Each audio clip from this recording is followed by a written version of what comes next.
Africa was never meant to be a pawn, but few people know how close it was to becoming a power player. One partnership is changing the rules of global influence, and it started in Burkina Faso. The desert wind moved softly across the Sahel, lifting fine dust into the air and carrying with it whispers of histories that had never been fully told. Along the ancient trade routes that once carried gold, salt, and stories between communities, a new kind of movement was unfolding. It was not marked by caravans or empires, but by rhythms of meetings, quiet agreements, and the slow rebuilding of trust between lands that had once walked separate paths. Across Africa, especially in the heart of the continent, people were beginning to question the old explanations of power and influence. For decades, Africa had been painted as a passive stage for global powers, a place to be influenced rather than a force that influenced. But the winds of change were growing stronger, and Pan-African ideas that once lived in speeches and books were becoming living strategies. People no longer spoke only of independence from chains of the past, but of shared futures designed by African minds and African hands. At the center of this growing transformation lay an unexpected partnership that stretched beyond familiar borders, weaving together distant histories. The connection had not begun in headlines or grand ceremonies. It started quietly, through shared challenges. Both regions understood what it meant to rebuild after hardship, to manage diversity, and to balance tradition with rapid change. Burkina Faso, carrying the legacy of resilience and self-determination, searched for paths that did not trap it in old systems. India, shaped by its own history of colonial struggle and national awakening, recognized something familiar in the West African spirit. Somewhere between these parallel memories, a bridge began to take shape. Stories spread across villages and cities about new kinds of cooperation. Farmers noticed improved irrigation ideas drifting from distant lands. Students found new opportunities to learn techniques that blended local wisdom with foreign science. Workshops appeared where engineers and artisans worked side by side, sharing methods without attempting to dominate one another. What looked like influence from the outside was, in reality, a conversation, one in which Africa was not silent, but leading. Burkina Faso became a symbol within this wider movement. Its soil, rich with history and struggle, became a testing ground for what mutual respect between continents could look like. Delegations arrived not with demands, but with questions. How could solar power be adapted to rural communities? How could small industries grow without sacrificing cultural identity? The answers were never simple, but they were always shared. In this quiet exchange, a truth started to surface that challenged the old narrative of influence as control. Across African capitals, thinkers and organizers began to understand that influence does not always arrive wearing the uniform of dominance. Sometimes it arrives as a mirror, reflecting shared stories back to a people who had been told for too long that their strength lay only in imitation. India's growing presence was less about control and more about resonance, because the struggles it carried in its memory were not foreign to African ears. The sound of independence movements, village assemblies, and collective resilience echoed in both places. As months turned into years, the partnership deepened. Roads were repaired with cooperation rather than contracts that trapped countries in debt. Training centers appeared where young people learned not just skills, but philosophies of self-reliance. The Pan-African vision that once seemed like a distant dream slowly shifted into something practical and visible. Africa was not depending on anyone. It was choosing its partners carefully, defining the terms of every handshake. There were, of course, voices of doubt. Some outside observers claimed that this new relationship was simply another form of subtle control. They watched closely, searching for evidence of exploitation. But what they often missed was the way decisions were being made on African soil, by African leaders, shaped by African needs. India's role, while present and growing, moved like a current rather than a chain. It flowed because the ground was ready to receive it, not because it forced its way through. In Burkina Faso's bustling markets, traders spoke casually of new equipment that made their work easier. Not as gifts, not as symbols of dependency, but as tools earned through fair exchange. In rural communities, elders gathered children and spoke of a world that was no longer divided simply into powerful and powerless nations, but into partners who respected each other's journeys. The young listened, not because the story was comforting, but because it matched what they were seeing with their own eyes. The hidden truth behind the growing influence was not one of control, but of shared strategy. India understood that the world was changing, that old patterns of domination were crumbling, and that survival in a new global order depended on alliances built on mutual growth. Africa understood that unity across its borders would give it a stronger voice, and partnerships beyond its shores could strengthen that unity rather than weaken it. Where others saw influence, the people involved saw alignment. Slowly, a new political imagination spread. Meetings at regional forums began to sound different. Words like solidarity, autonomy, and cooperation replaced older language of dependency and debt. Leaders spoke of technology not as a product imported from afar, but as something that could be adapted, improved, and owned locally. Burkina Faso's experience became an example shared quietly among neighboring countries, not as propaganda, but as proof that a different path was possible. The truth behind it all was never hidden in secret rooms. It lived in the ordinary exchanges that rarely made headlines.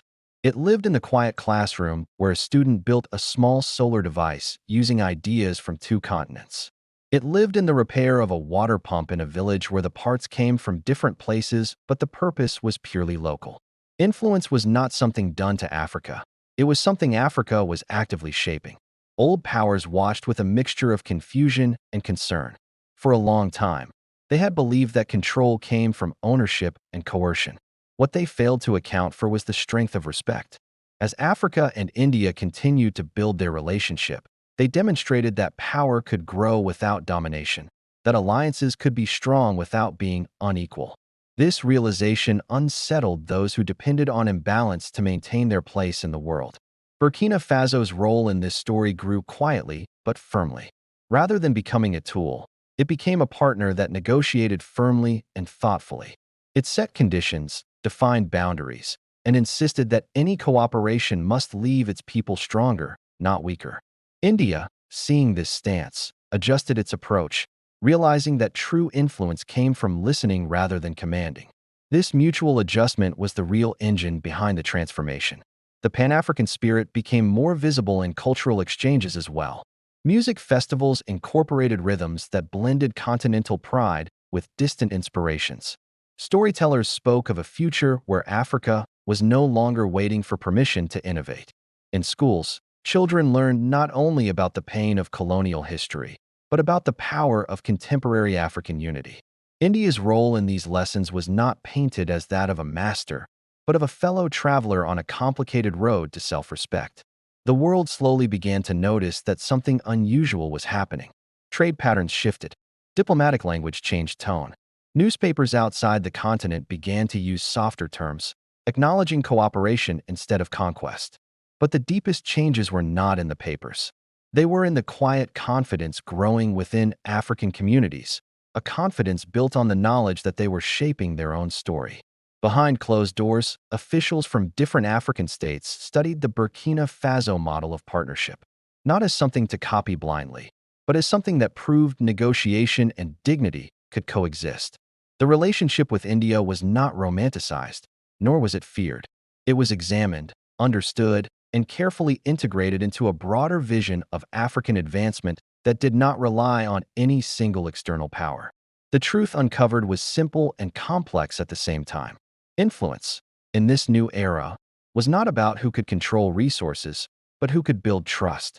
India did not arrive in Africa with the mindset of a conqueror, and Africa, led by voices like those in Burkina Faso, did not behave like a victim.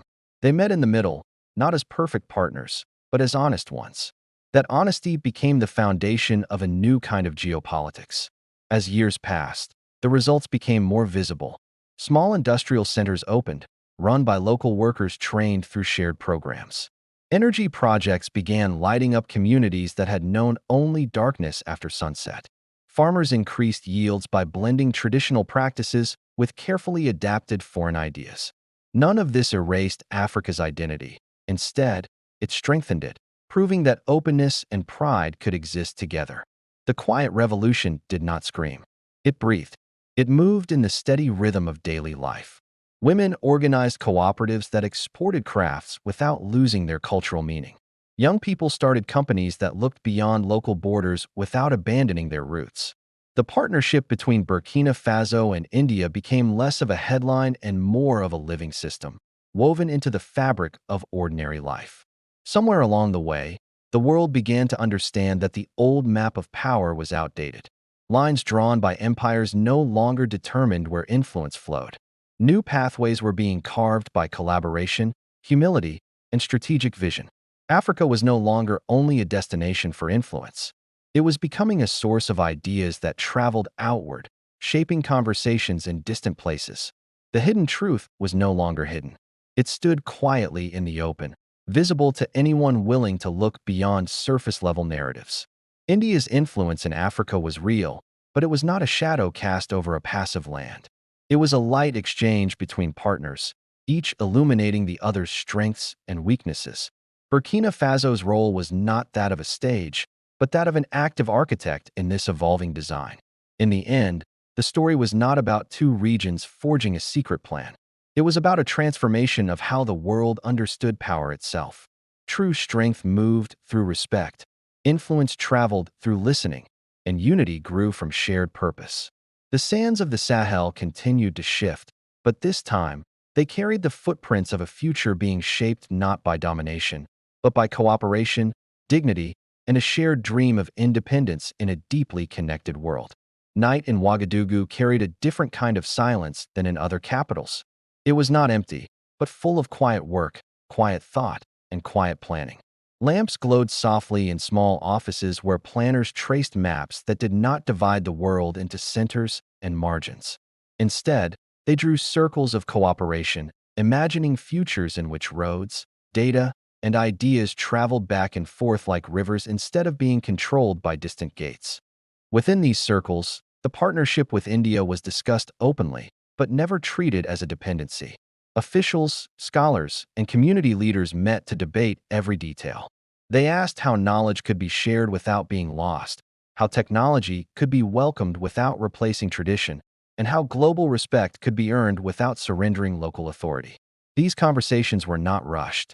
They stretched deep into the night, fueled by the belief that Africa's destiny had to be crafted by African voices. Across villages, the effects of these choices slowly became tangible. Water systems were redesigned so that even the farthest communities could rely on stable access.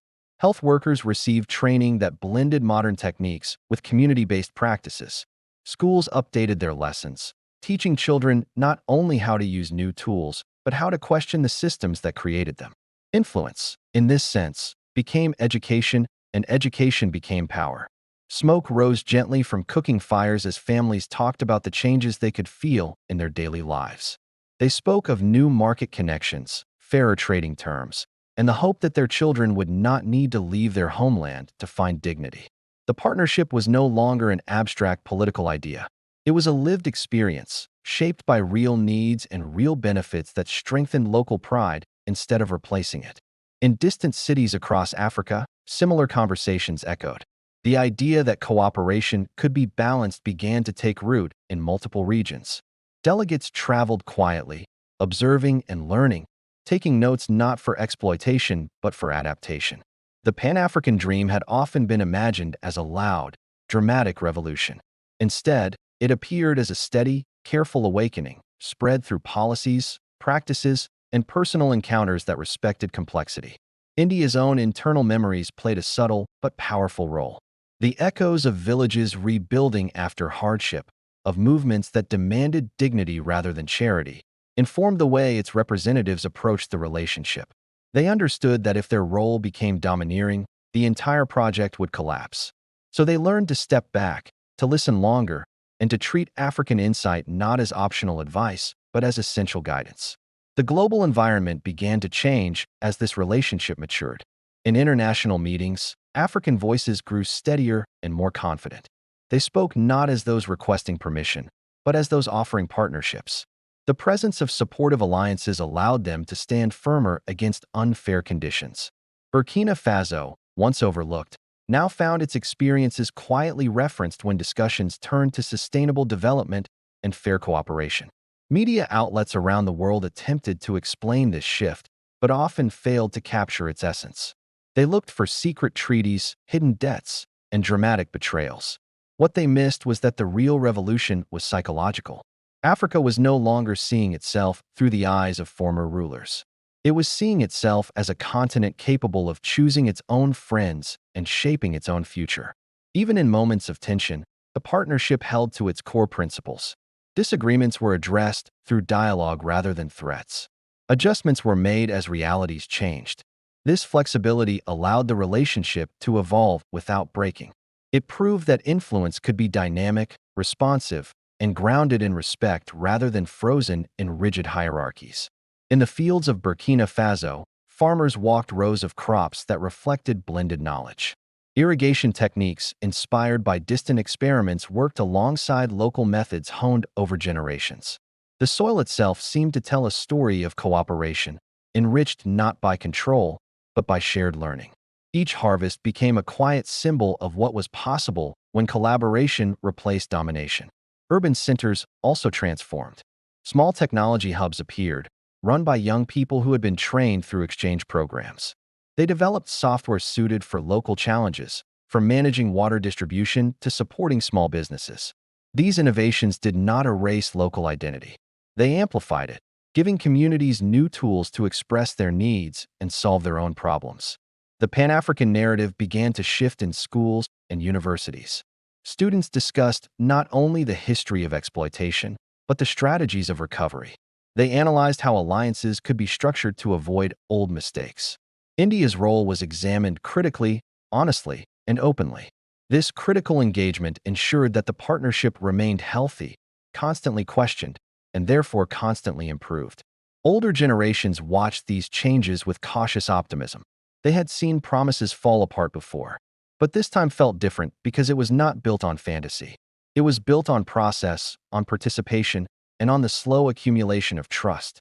The truth behind the influence was no longer a mystery. It was visible in transparent agreements and shared responsibilities that left little room for hidden agendas. Cultural exchange deepened the bond in ways that politics never could. Films explored shared themes of struggle and triumph. Literature reflected parallel journeys of identity and resistance. These creative works did not dilute African culture. They celebrated its strength by placing it in global conversation. Through art, the partnership became humanized, moving beyond strategy into shared understanding. As markets expanded, trade followed more balanced paths. Products moved not only as raw materials leaving Africa, but as finished goods created by African hands. Training programs ensured that skills remained local. Technology transfers were guided by the principle that knowledge should stay even if partnerships changed. This approach disrupted old patterns of dependency and replaced them with models of independence supported by cooperation. The Sahel, long portrayed as a region of crisis, became a symbol of resilience. Development was no longer measured only by numbers in foreign reports, but by stability in local communities. Burkina Faso's experience was quietly referenced in regional discussions, not as a miracle, but as an example of disciplined, values-driven policy. The partnership with India remained central to that story without ever becoming its sole author. In diplomatic halls, the tone of negotiation changed. African leaders began to speak with calm authority instead of defensive urgency. They understood their value, their resources, and their potential. India's involvement reinforced this confidence by treating African positions as equal, not subordinate. The resulting atmosphere made it harder for older powers to impose unfair conditions, shifting the balance of conversations that had remained unchanged for generations. The hidden networks of cooperation grew stronger. Universities exchanged researchers. Medical teams coordinated responses to regional health challenges. Environmental planners shared strategies for protecting land without sacrificing livelihoods. These efforts were often invisible to the public, but they formed the backbone of the new relationship, proving that real influence is built layer by layer through consistent, respectful action. As time moved forward, the partnership adapted to new realities. Digital connectivity expanded, connecting remote villages to global discussions. Renewable energy projects multiplied, reducing reliance on unstable systems. Burkina Faso and India continued to refine their methods, learning from mistakes and celebrating progress without arrogance. The relationship matured, no longer fragile, but tested and resilient. The world's understanding of power continued to evolve. It became harder to define influence as a one-sided force. What unfolded in West Africa showed that true geopolitical strength was relational, not hierarchical. It depended on the ability to build bridges without erasing differences and to collaborate without controlling outcomes. In daily life, the impact was simple but profound. Lights stayed on longer in rural clinics. Students traveled less distance to reach functioning schools. Small business owners found regional and international customers without losing their independence. These seemingly small changes added up, forming a foundation that made communities more confident and more connected to the wider world. The silence of the desert carried new meanings. It was no longer the silence of neglect, but the silence of focused work. Beneath the wide skies, strategies were shaped by local voices. The partnership with India remained one of many relationships, but it stood out because it refused the logic of domination. It insisted on dialogue, dignity, and shared authorship of the future. Years later, looking back on this period, it became clear that the truth had never been hidden behind walls. It had been buried under assumptions.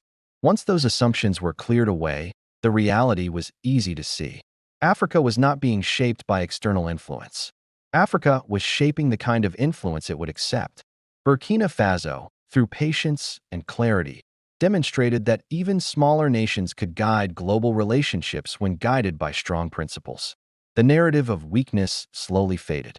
In its place rose a story of strategic cooperation and self-respect. India's role was part of that story, but not its master.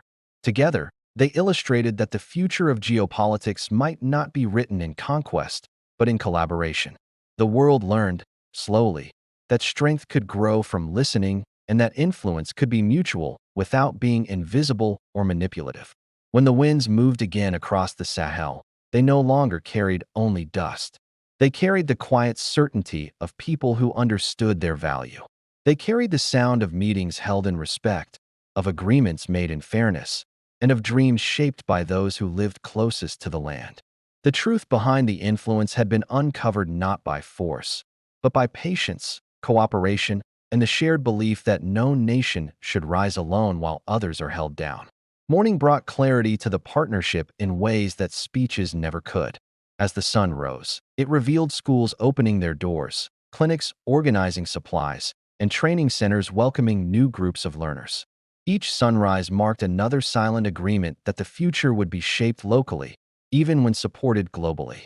These everyday moments carried more truth than diplomatic statements, showing how influence had become a shared tool rather than an imposed direction.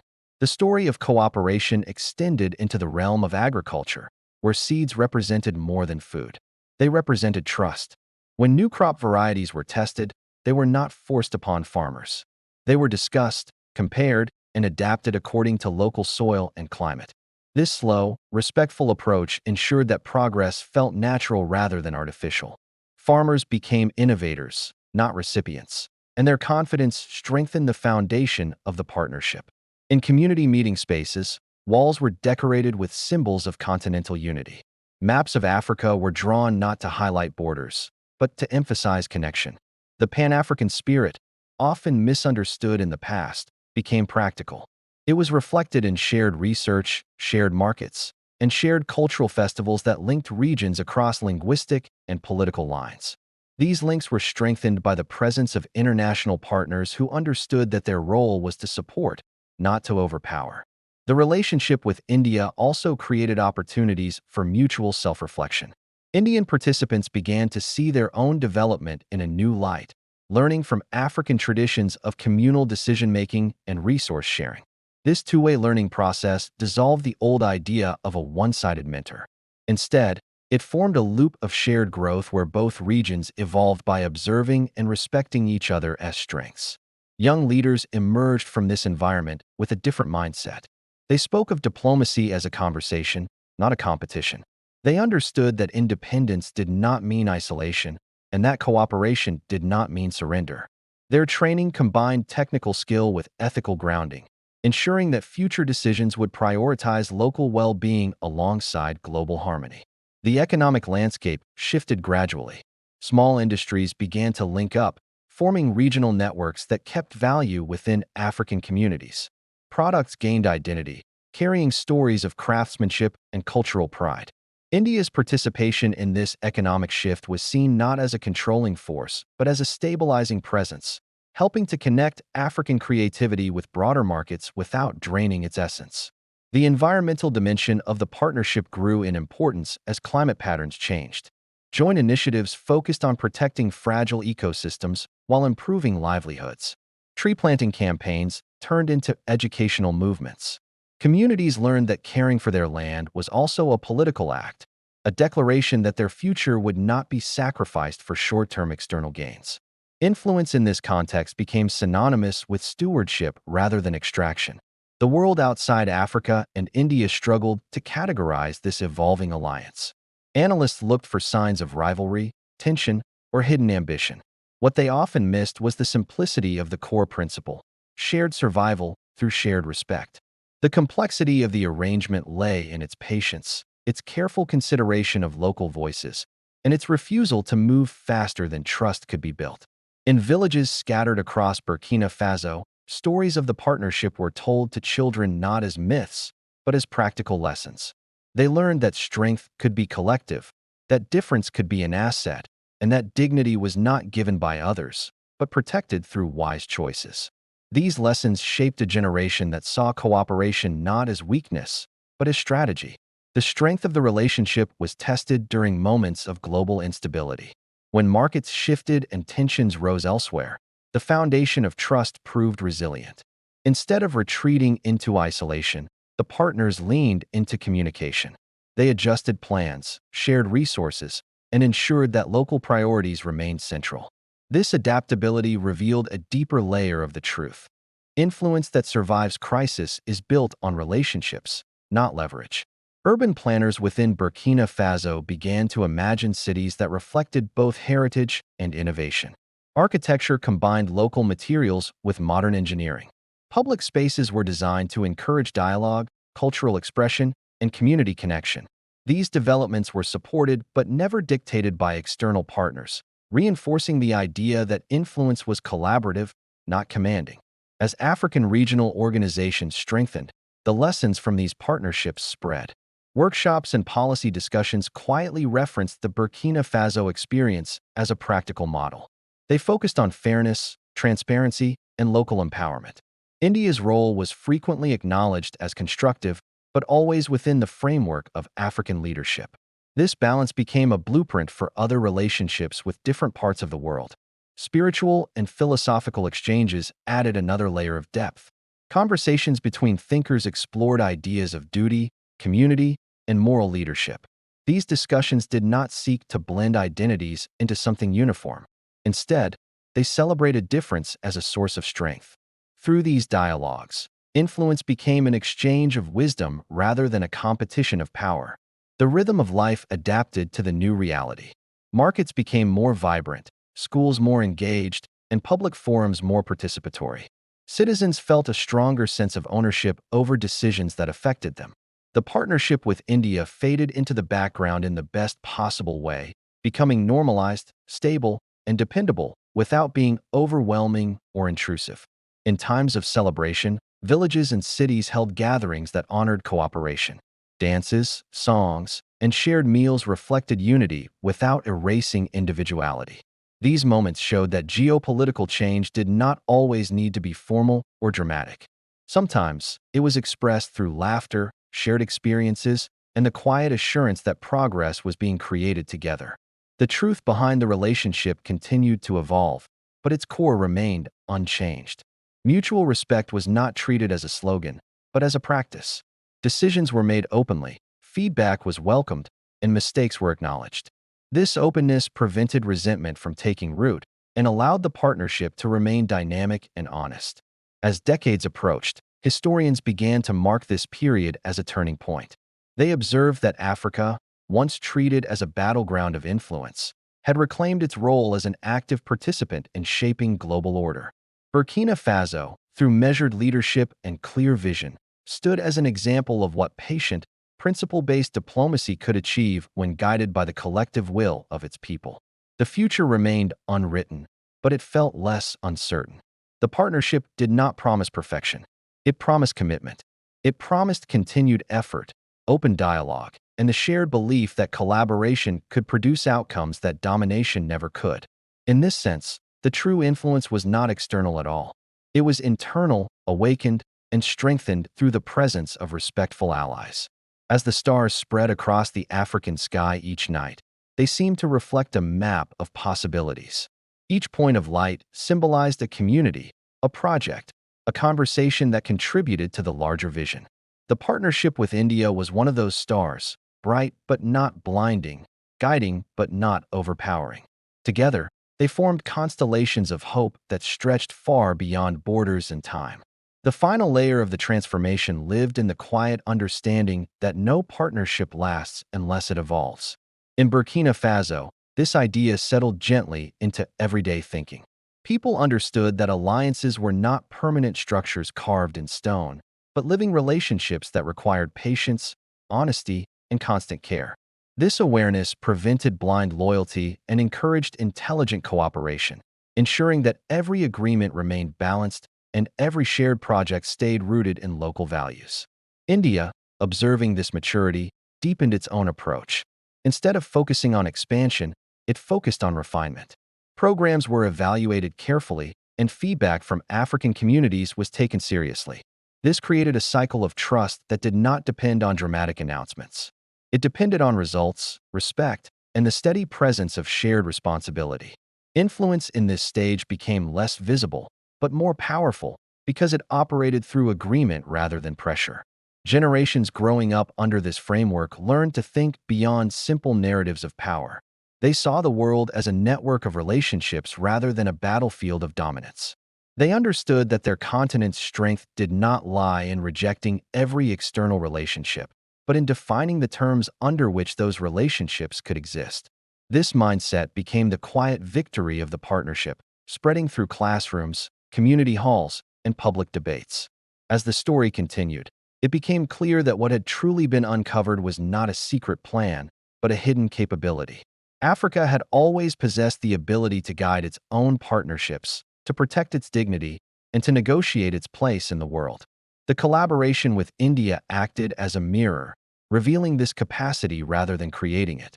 Burkina Faso, through conscious choice and careful leadership, illustrated that even nations facing great challenges could become architects of fair global relationships. In the end, the truth was neither dramatic nor dangerous. It was steady, patient, and rooted in human connection. Influence did not flow in one direction. It moved back and forth, shaped by choices made in open conversations and shared responsibilities. The desert winds continued to rise and settle, moving across fields, cities, and distant borders. But now, they carried a different sound.